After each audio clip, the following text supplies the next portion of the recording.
Hi everybody, I am Sivakumar. நான் Chennai film ஸ்கூல்ல direction படிச்சுட்டு இருக்கேன். நான் இப்ப ஆன்டி கிளைமேக்ஸ் அப்படின்ற ஒரு டாபிக் பத்தி பேச போறேன். ஆன்டி கிளைமேக்ஸ் தான் நீங்க கடைசியில கிளைமேக்ஸ்ல ஆன்டியை கரெக்ட் பண்ணிட்டு ஹீரோனை விட்டுட்டு ஆன்டியை கரெக்ட் பண்ணிட்டு ஹீரோ போயிட்டு தான் நினைச்சுக்காதீங்க. ஆன்டி கிளைமேக்ஸ் என்பது ஒரு கதையுடைய கிளைமேக்ஸ் முடிவுக்கு வந்ததுக்கு அப்புறமும் அந்த கதையுடைய நீளம் ஒரு 10-20 நிமிஷம் நீட்டிப்பாங்க. அதை பாக்குற ஆடியன்ஸுக்கு சைக்கலாஜிக்கல் ரீதியா ஒரு ஃபீல் ஏற்படும். இதுக்கு பேர் தான் ஆன்டி கிளைமேக்ஸ் ஆகும்.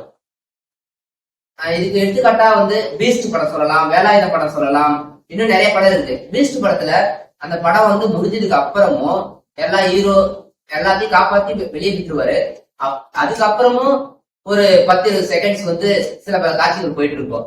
அது பாக்குற ஆடியன்ஸுக்கு ஒரு சைக்கலாஜி ரீதியா ஒரு ஃபீலிங்கா இருக்காது. Okay, thank you.